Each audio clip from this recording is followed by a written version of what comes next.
Bismillahirrahmanirrahim. Assalamualaikum warahmatullahi wabarakatuh. Alhamdulillahirabbil alamin. Nahmaduhu wa nasta'inuhu wa nastaghfiruh. Wa na'udzu billahi min shururi anfusina wa min sayyiati a'malina. May yahdihillahu fala mudilla lahu wa may yudlil fala hadiya lahu. Asyhadu an la ilaha illallah wahdahu la syarika lah wa asyhadu anna sayyidana Muhammadan abduhu wa rasuluh la nabiyya wa la rasula ba'dah.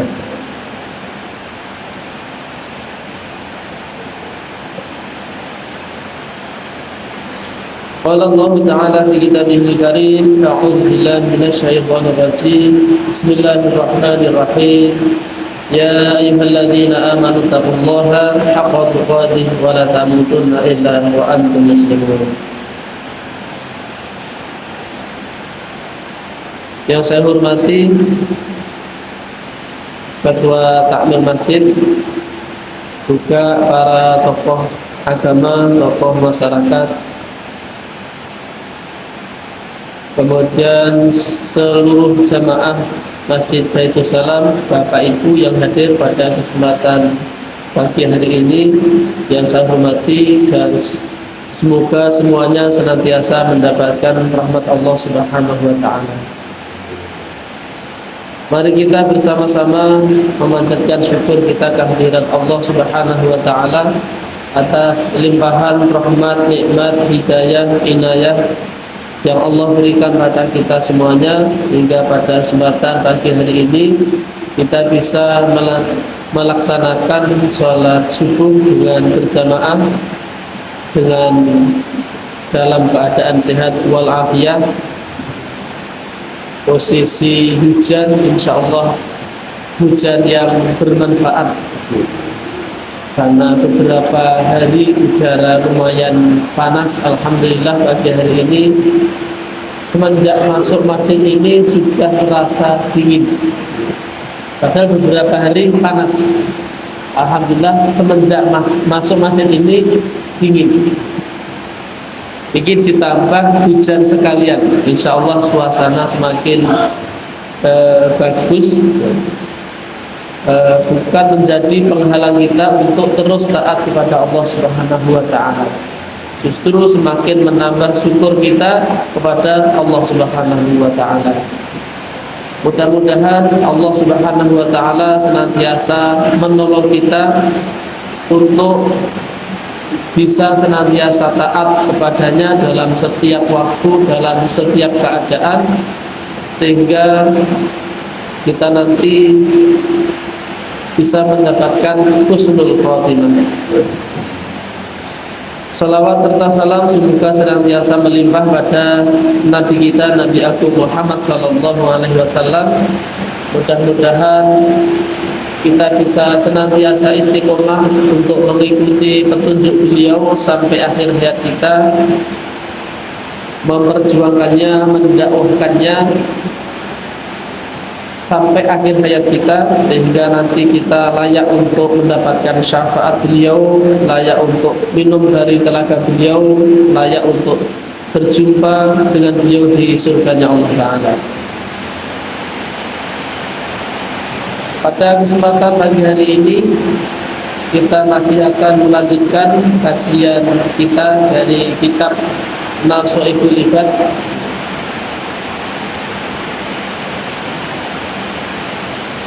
Pagi hari ini kita akan membahas makalah dari Ibnu Abbas radhiyallahu anhu. Bismillahirrahmanirrahim. Qala al-musannifu rahimahullahu nafa'ana Allah bi 'ulumihi fid dharain. Qala Ibnu Abbas radhiyallahu anhuma 'ani Nabi sallallahu alaihi wasallam asyratu asnafin ay asyratu anwa'in min ummati la yadkhuluna al-jannah illa man taba. Ibnu Abbas radhiyallahu anhu berkata bahwa Nabi sallallahu alaihi wasallam, atau dari Nabi sallallahu alaihi wasallam, bahwasanya ada 10 golongan dari umatku yang mereka tidak akan masuk surga kecuali telah bertaubat. Jadi kita hari ini akan membahas 10 golongan orang-orang yang melakukan dosa, di mana dosa ini dosa besar, maka tidak akan memasuki surga kecuali orang-orang yang telah bertaubat. Awaluhum al-qala wal jabu wal qattat wal daibun wal dayus sahibul arqabah wa sahibul kubah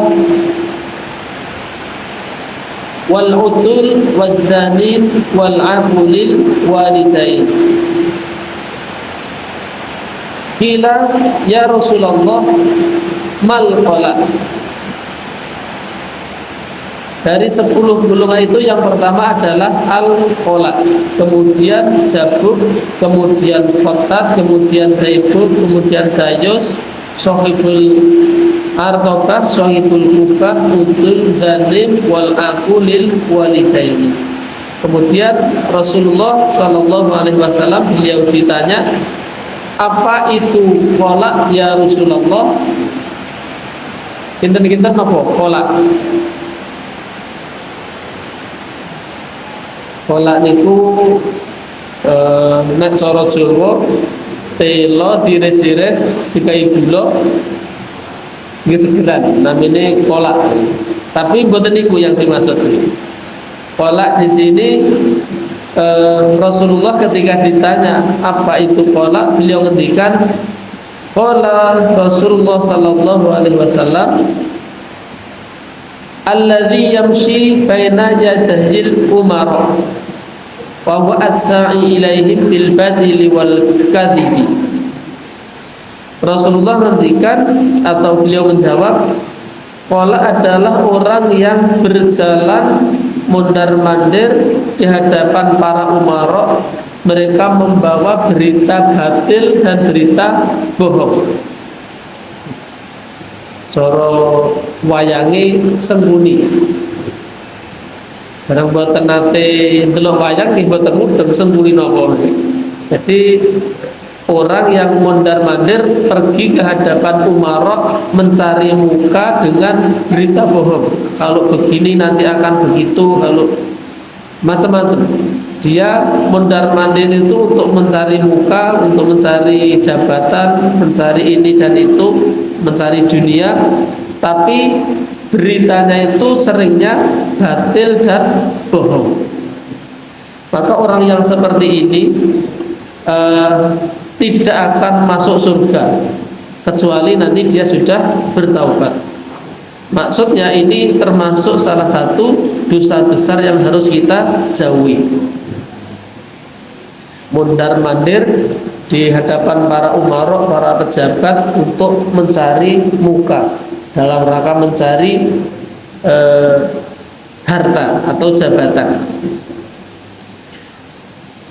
Kemudian ditanyakan lagi, wakila mal jayyuf, qala sallallahu alaihi wasallam an-nabas. Rasulullah dipuntangleti apa itu jayyuf, maka beliau berkata nabas ay saraqul akfan syiraqul akfan minal kubur, pencuri kain kafan dari kubur. Ya, kita masih atau kita pernah mendengar cerita orang-orang yang mencuri kain kafan dari kubur. Ternyata ini juga ada di Timur Tengah maksudnya. Nyatanya Rasulullah menghentikan begitu, yang ada tidak hanya di Indonesia saja. Kalau di Indonesia itu biasanya mencuri kain kafan untuk pesugihan. Katanya begitu. Karena semenjak saya kecil itu kalau misalnya orang meninggal pada hari Jumat Kliwon atau malam Jumat Kliwon dan Selasa Kliwon, itu harus ditunggui.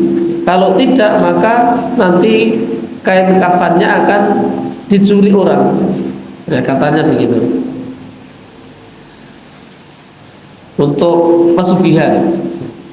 Maka pencuri kain kafan untuk apapun itu termasuk dosa besar yang dilarang di dalam agama Islam. Tidak akan masuk surga kecuali mereka telah bertaubat kepada Allah Ta'ala. Qala ba'dus salaf, ini ada kisahnya. Kisahnya agak panjang, tidak saya baca banyak Arabnya, langsung kira-kira cerita itu begini.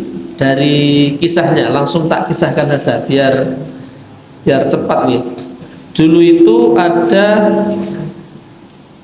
seorang pencuri kain kafan yang sudah sangat lihai. Kemudian pencuri kain kafan itu suatu ketika dipanggil oleh seorang hakim yang soleh ketika menjelang kematiannya. Jadi ketika sudah sakit-sakitan, terasa umurnya sudah dekat dengan kematian, hakim yang soleh itu manggil seseorang yang menurut hakim tersebut itu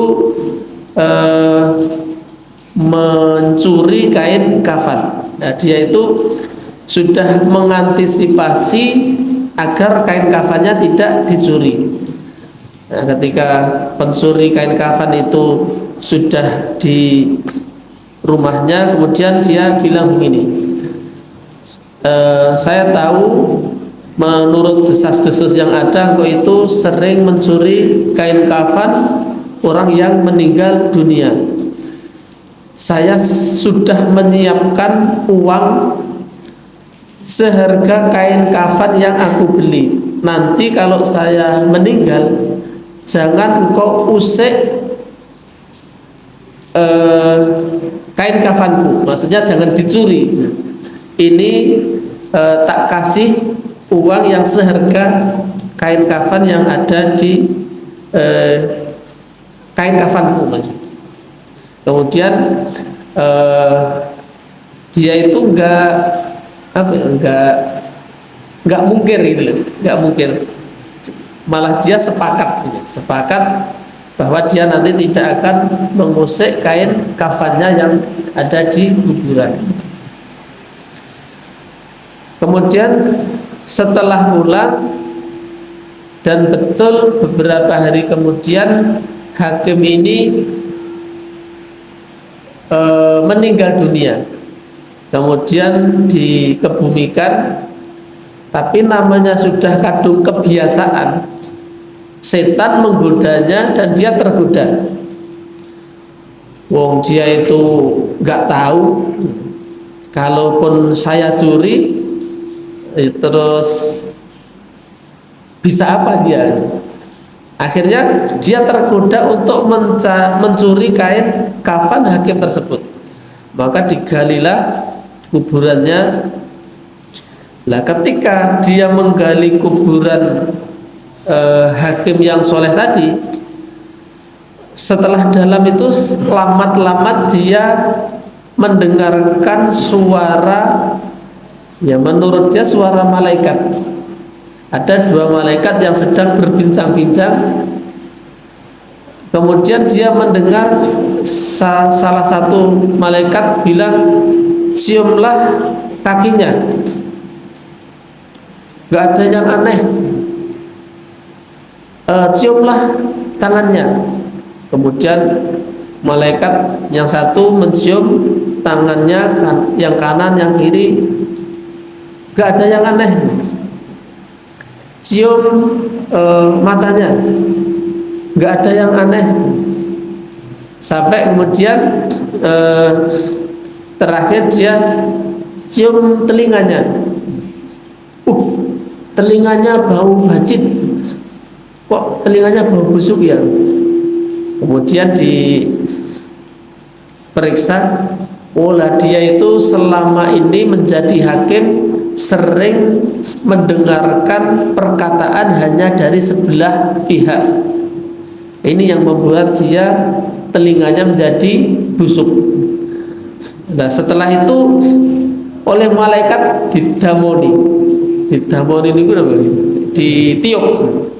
Nah, setelah ditiup itu kemudian keluarlah api yang membuat si pencuri kain kafan tadi, karena keluar api dari kuburan, membuat dia buta seketika. Dari kisah ini yang dapat kita petik bahwa sesungguhnya seseorang yang sudah terbiasa dengan satu kebiasaan, sulit baginya untuk bisa lepas dari kebiasaan tersebut. Seperti tadi, orang yang sering mencuri kain kafan meskipun sudah diantisipasi, dikasih uang yang seharga dengan kain kafan, itu juga nggak bisa berhenti. Jadi orang yang sudah punya kebiasaan itu susah untuk dihilangkan. Kemudian yang kedua, dari kisah ini dapat kita petik bahwa jangan kita mencukupkan diri untuk mendengar cerita itu dari sebelah pihak saja. Apalagi kalau kita seorang yang memutuskan hukum, harus informasi itu seimbang, semuanya kita dengarkan, jangan berat sebelah. Kalau kita nggak jadi hakim, ketika kita itu menerima aduan, menerima cerita, jangan menyimpulkan hanya dari salah satu pihak yang bercerita, kemudian kita cepat-cepat menceritakan cerita tersebut kepada orang lain. Ini satu tindakan yang sangat ceroboh dan bisa menimbulkan fitnah.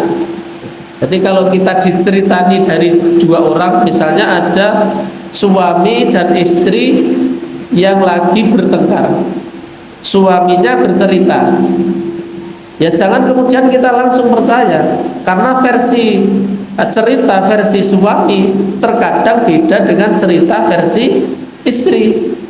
Demikian juga ketika istrinya yang bercerita, jangan langsung kemudian mempercayai sepenuhnya. Kita harus melihat cerita itu dari sisi suami. Kita saja kalau menurut pandangan kita sebagai seorang laki-laki, kita itu yang selalu benar. Ya, kita yang selalu benar. Tapi kalau istri sudah cerita, begini loh mas, nah kita nanti baru akan melihat, oh ternyata saya itu yang salah, setelah oh ternyata istri tadi begitu toh. Jadi selama kita belum mengetahui cerita dari yang sebelah pihak, bisa jadi kita merasa benar. Tapi ketika sudah bercerita semuanya jelas, nah, baru akan terlihat jelas siapa yang betul-betul benar dan siapa yang salah. Itu dari kisah tadi. Jadi dosa yang kedua yang membuat seseorang tidak akan memasuki surga kecuali telah bertaubat adalah mencuri kain kafan di kubur. Kemudian yang ketiga, Rasulullah Shallallahu Alaihi Wasallam ditanya, mal qattat, qala Shallallahu Alaihi Wasallam an-nama. Apa itu qattat? Maka Rasulullah ngendikan, orang yang senang mengadu domba.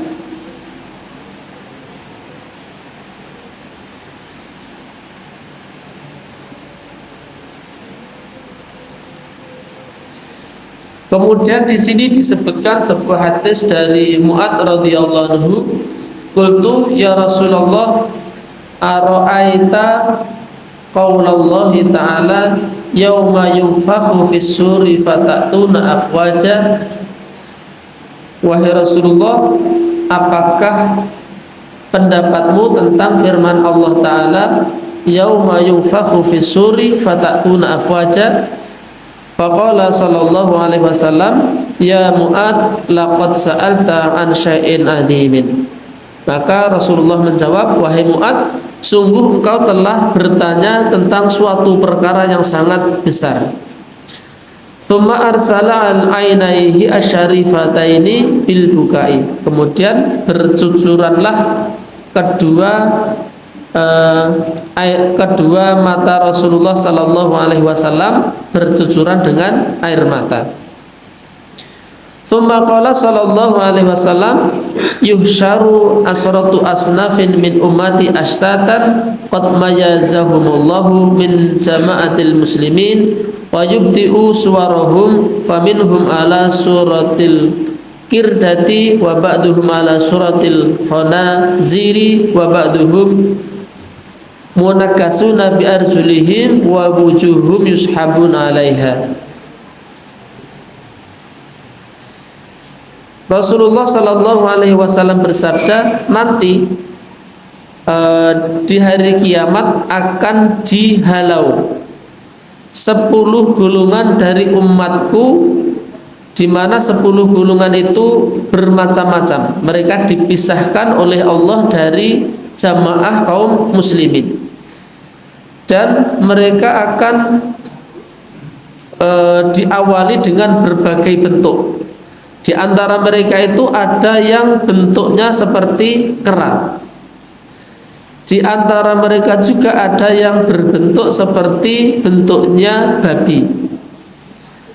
Sebagian mereka ada yang berjalan dengan kepalanya jungkir balik. Jadi kepalanya di bawah, kakinya di atas.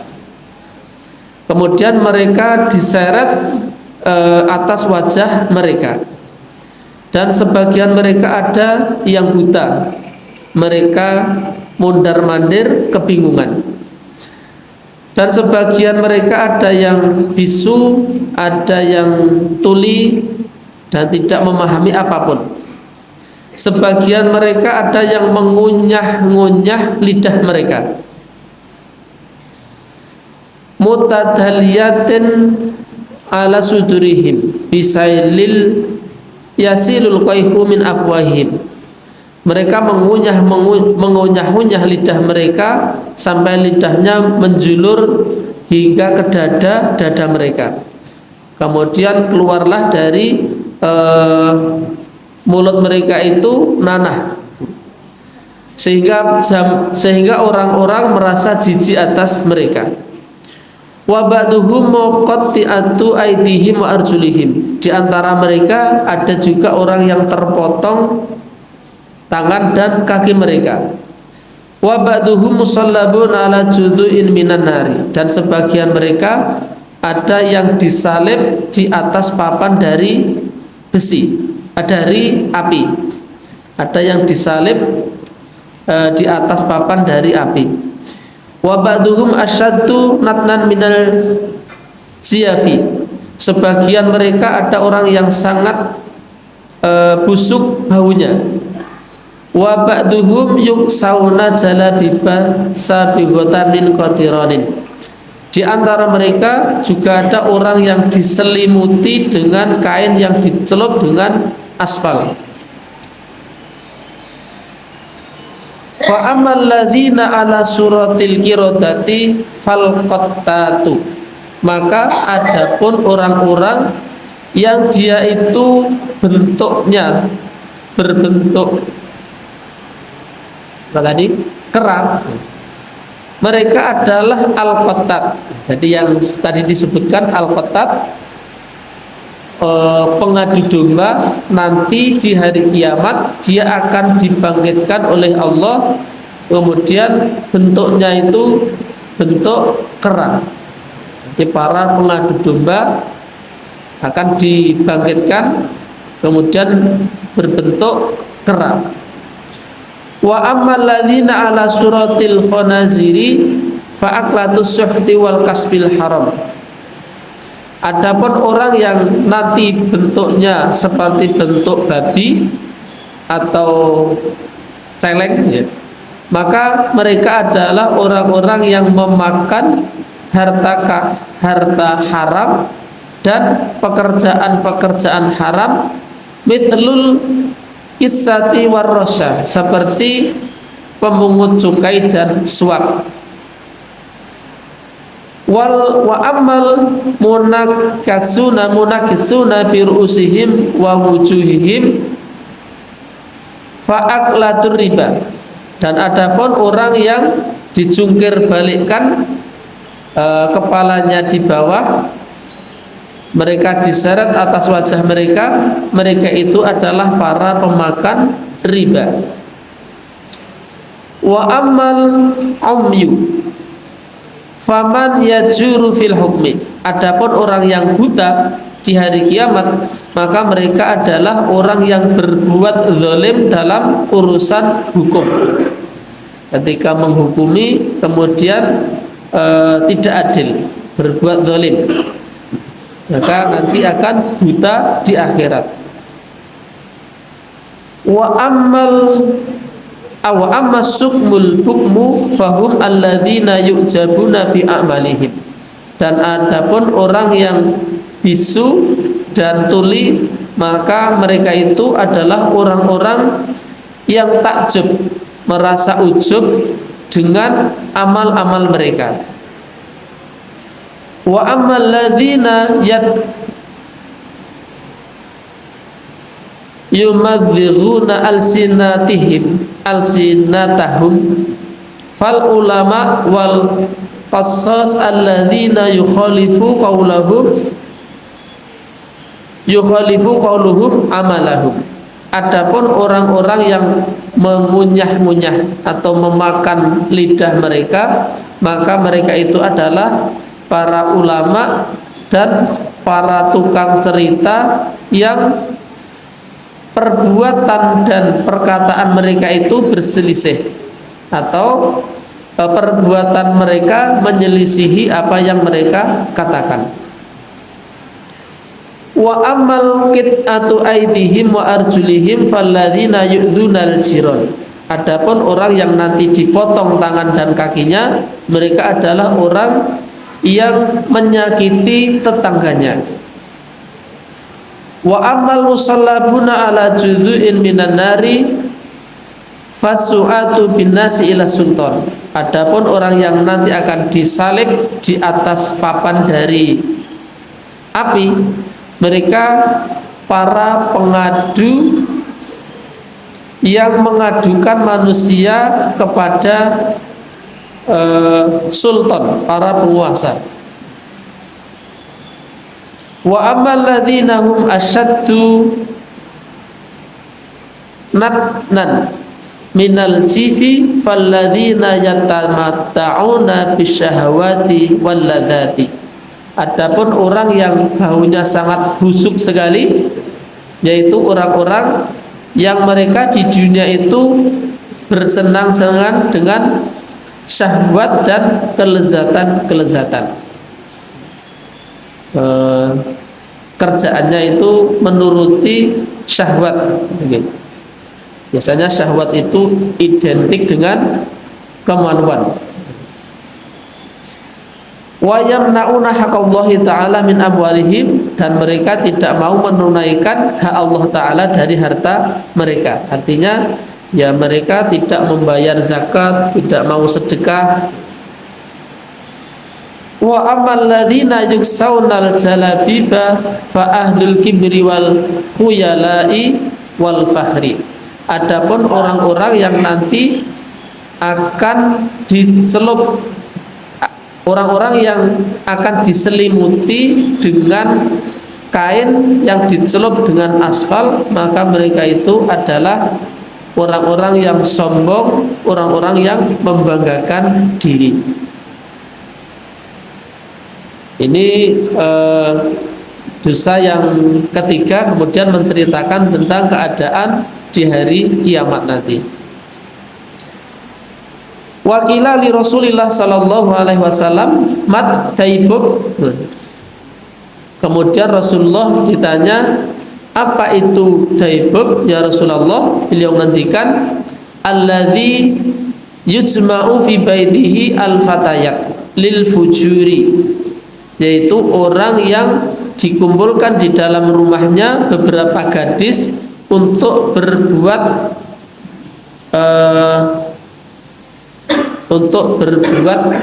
fujur, berbuat zina. Berarti coro pacitane germo. Orang yang mengumpulkan gadis kemudian dijual untuk mendapatkan uang, atau berzina, dijual untuk perzinahan. Nah, germo itu tidak akan masuk surga sampai dia nanti bertaubat. Jadi merupakan dosa yang sangat besar. Wakila li Rasulillah sallallahu alaihi wasallam mat dayyus. Rasulullah ditanya lagi, apa itu dayyus? Qala sallallahu alaihi wasallam, alladzi la yugharu ala ahlihi. Dayyus adalah orang yang dia tidak punya kecemburuan kepada keluarganya, ai zaujatihi wa banatihi wa ukhtihi, yaitu orang yang tidak punya kecemburuan kepada istrinya, anak perempuannya, dan saudara perempuannya.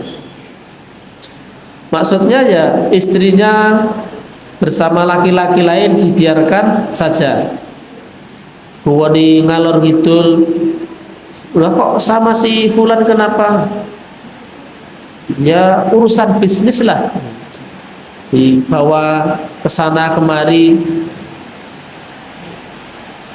Atau anak perempuannya dibawa laki-laki ke sana kemari, belum ada ikatan pernikahan sudah dibawa kemana-mana, diajak nonton, diajak ke pantai, diajak yang ke gunung, kemudian diajak camping, macam-macam. Ya. Hati-hati, masuk dayyus. Atau saudara perempuannya, dibawa laki-laki yang bukan siapa-siapanya, tapi kemudian kita membiarkannya saja, maka itu termasuk dayyus. Nah, dayyus ini terkadang kita nggak merasa dosa karena kita merasa tidak berbuat dosa, hanya membiarkan istrinya, anaknya, atau saudaranya berbuat dosa. Padahal ini dengan kita membiarkan, otomatis kita juga berbuat dosa. Dengan kita membiarkan mereka berbuat dosa, kita itu telah berbuat dosa. Namanya dayyus. Kalau sampai tidak bertaubat, maka tidak akan bisa masuk surga.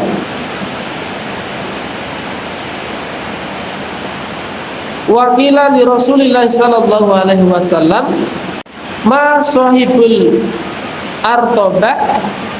Qala sallallahu alaihi wasallam, alladzi yadribu bitabli wa huwa al-kubah al-kabirah.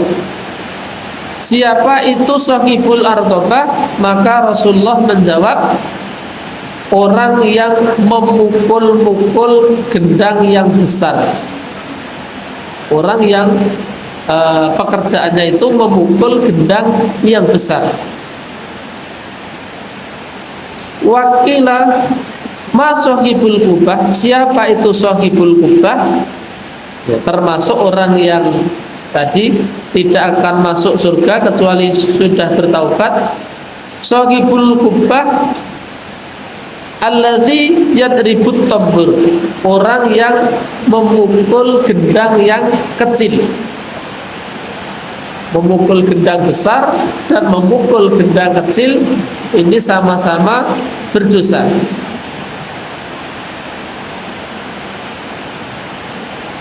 Ya mungkin ini agak janggal. Nah, ya kan biasa memukul gendang besar, gendang. Kalau yang kecil mungkin yang tidak duduk, atau yang tidak duduk, ya. Yang gendang model-model itu. Ini ya dosa yang menyebabkan tidak akan masuk surga kecuali nanti bertaubat.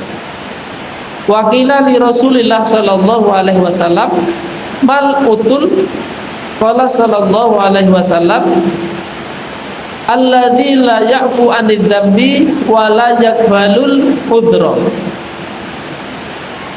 Al-utul adalah orang yang tidak mau mengampuni dosa atau kesalahan orang lain, dan dia tidak mau menerima alasan atau udzur mereka.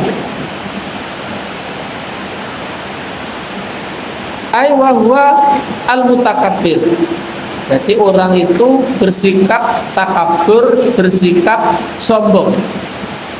Orang lain salah kemudian minta maaf, dia nggak mau memaafkan.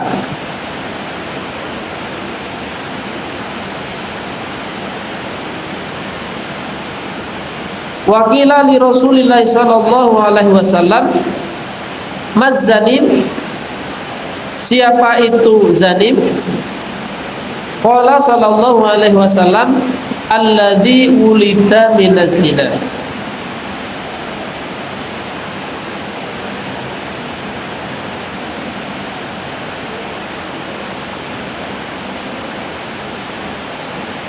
Az-zanim adalah orang yang dilahirkan dari hasil perzinahan.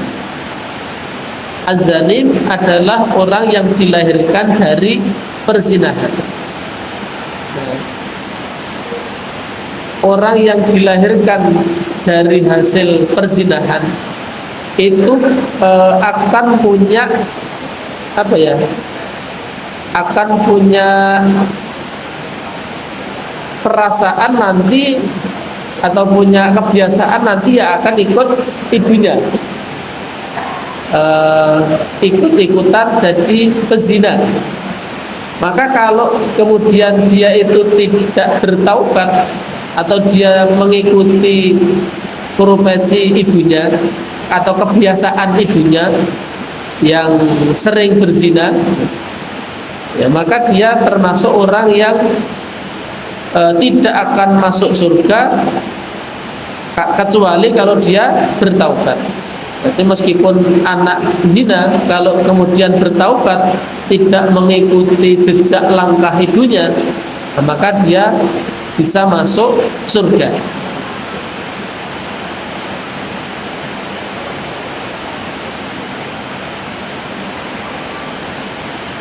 Alladzi wulida minaz zina wa yaqutu ala qari'atit thariq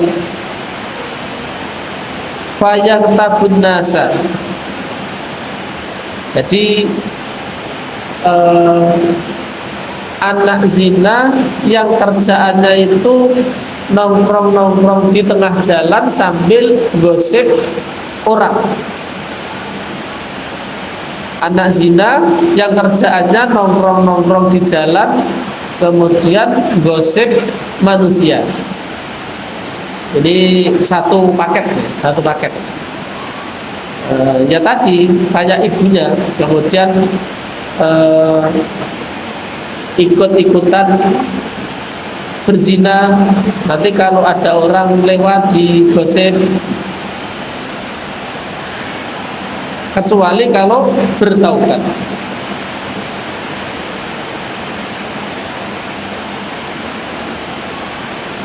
Kemudian yang terakhir wal aku masyhurun wa dhabitul uquqi wa ayasdura minal waladi ma yata'adzal walidani aw ahadihima bihi idaan laisa bil haini fil urfi wa illam yakun muharraman ma law fa'alahu ma'al ghairi ka ayyal qahu fayaktubu fi wajhihi aw yaqdumu alaihi bima.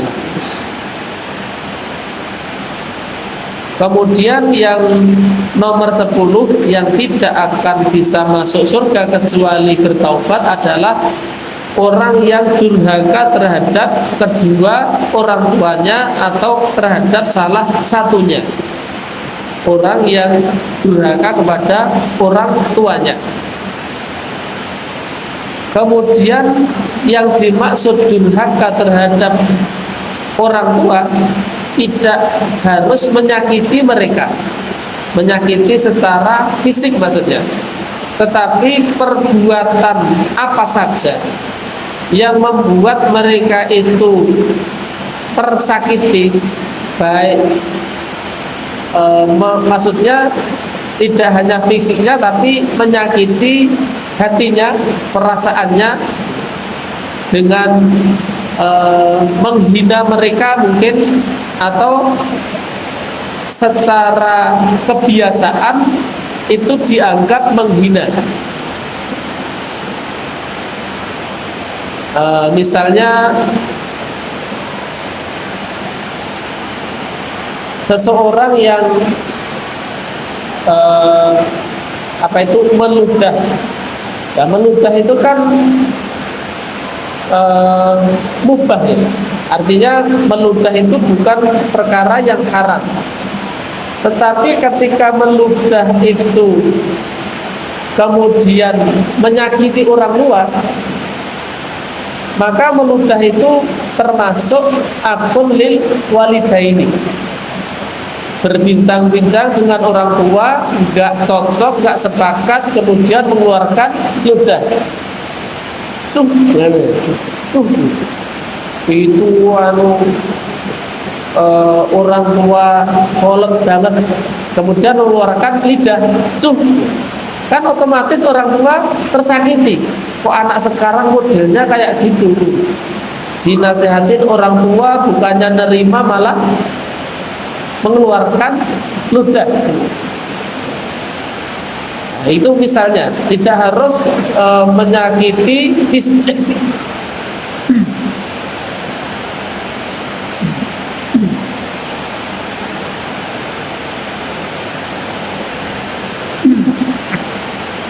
Tidak harus menyakiti fisiknya, tetapi menyakiti perasaannya itu termasuk akun lil walidaini. Kecuali kalau kemudian bertaubat. Kalau bertaubat, Allah Maha penerima taubat.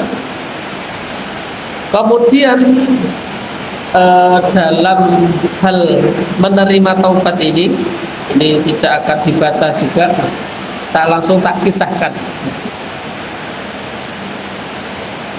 Di zaman dulu, atau tepatnya ini kisah suatu ketika Umar bin Khattab itu masuk menemui Rasulullah Sallallahu Alaihi Wasallam sambil dia itu menangis. Kemudian ditanya oleh Rasulullah, wahai Umar, kenapa engkau kok tiba-tiba menangis? Di luar ada apa? Itu di luar ada seorang pemuda yang dia itu menangis, membuat hati saya terenyuh, gak bisa berkata apa-apa. Sungguh saya tidak bisa berkata apa-apa tentang hal ini. Ya udah, kalau begitu suruhlah pemuda itu masuk. Kemudian masuklah seorang pemuda menghadap Rasulullah Sallallahu Alaihi Wasallam sambil menangis terseduh-seduh. Wahai anak muda, kenapa engkau kok menangis gak ada henti-hentinya? Dosa apa yang telah engkau lakukan sampai membuat engkau itu menangis sampai segitunya gitu. Kemudian dengan sambil menangis, pemuda tersebut menceritakan, wahai Rasulullah, saya telah berbuat dosa yang sangat besar. apakah dosamu lebih besar daripada gunung? Kemudian pemuda itu menjawab, dosa saya lebih besar daripada gunung. Apakah dosamu itu lebih besar daripada kursinya Allah? Dosa saya lebih besar daripada kursinya Allah. Apakah dosamu itu lebih besar daripada arsy-Nya Allah? Dan mungkin dosa saya lebih besar daripada arsy-Nya Allah. Dosanya besar sekali. Apakah dosamu lebih besar daripada keagungan Allah? Kemudian pemuda itu baru jawab, Allah yang maha agung. Kalau begitu ceritakan, engkau telah berbuat dosa apa? Tapi lama pemuda itu masih mikir-mikir. Setelah lama didesak oleh Rasulullah Shallallahu Alaihi Wasallam, kemudian akhirnya pemuda itu bercerita tentang dosa yang telah dilakukan, bahwa dia itu sudah 7 tahun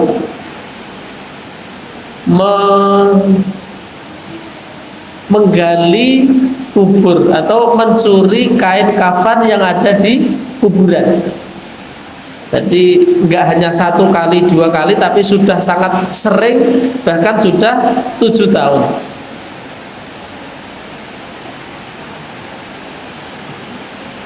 Kemudian tidak hanya itu wahai Rasulullah, namun saya betul-betul sudah melakukan dosa yang sangat besar. Lah apa? Bukankah engkau sudah menceritakan? Bukan hanya itu. Suatu ketika saya menggali kubur, saya itu mendapati yang ada di dalam kuburan itu seorang gadis dari kalangan Ansor yang sangat cantik jelita. Maka ketika saya menggali kuburnya, setan membisiki saya untuk menggauli mayat wanita tersebut. Kemudian aku laksanakanlah apa yang dibisikkan setan tersebut. Nah, maka setelah itu kemudian Rasulullah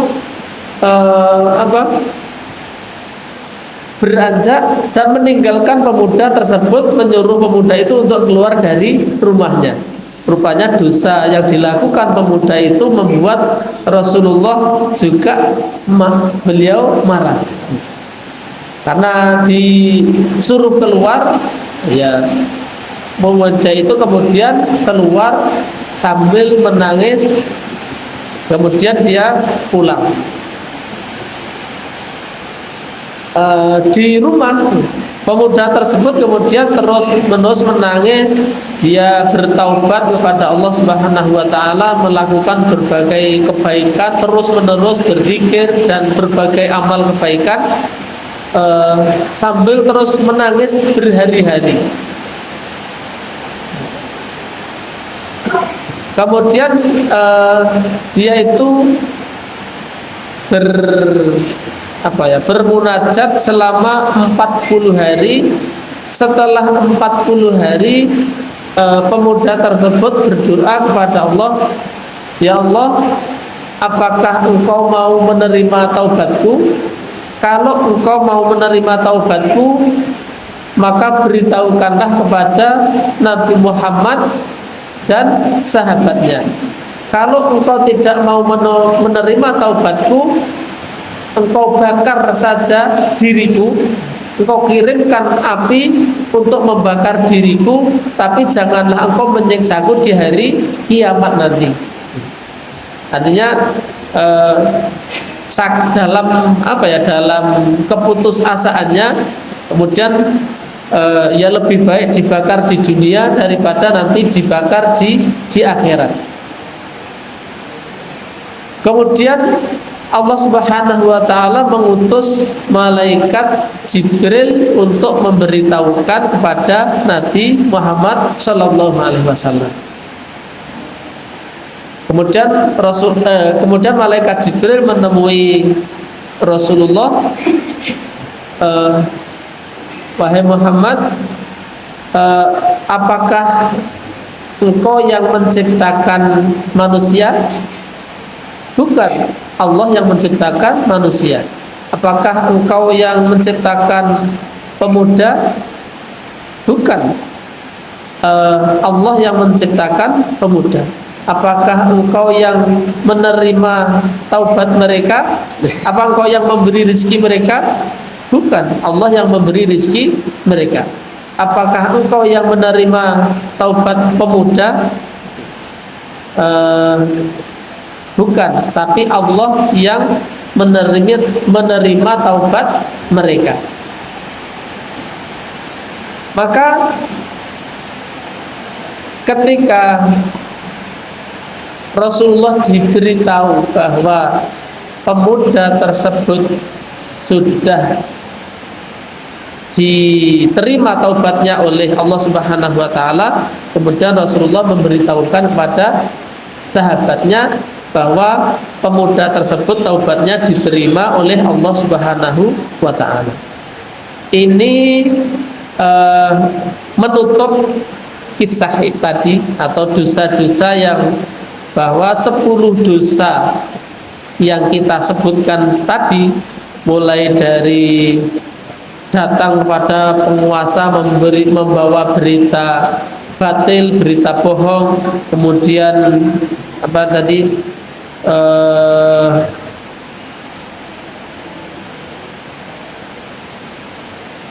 fitnah, kemudian dayus, kemudian macam-macam, memakan harta haram, harta riba, bahwa semua dosa-dosa yang dibahas tadi, ketika kita bertaubat dengan sungguh-sungguh kepada Allah Subhanahu wa taala, menyesali dengan sepenuh hati, seberapapun dosa yang kita lakukan, kalau betul-betul kita mau bertaubat kepada Allah Subhanahu wa taala, Allah akan menerima taubat kita.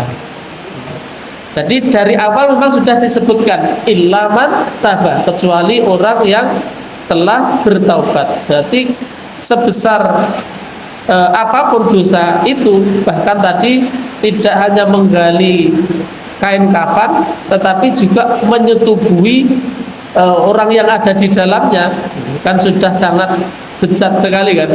Mayat kok dizinai, itu sudah sangat. Tapi meskipun demikian, ketika betul-betul bertaubat kepada Allah Subhanahu wa taala, ternyata Allah mau menerima taubatnya. Mungkin demikian yang bisa kita bahas pada kesempatan pagi hari ini, 10 perkara, 10 dosa yang tidak akan diampuni kecuali telah bertaubat. Mudah-mudahan apa yang kita bahas ada manfaatnya, ada kurang lebihnya mohon maaf yang sebesar-besarnya. Mari kita akhiri dengan hamdalah dan doa kafaratul majelis. Alhamdulillahirabbil alamin, subhanakallahumma wa bihamdika asyhadu an la ilaha illa anta astaghfiruka wa atubu ilaik. Assalamualaikum warahmatullahi wabarakatuh.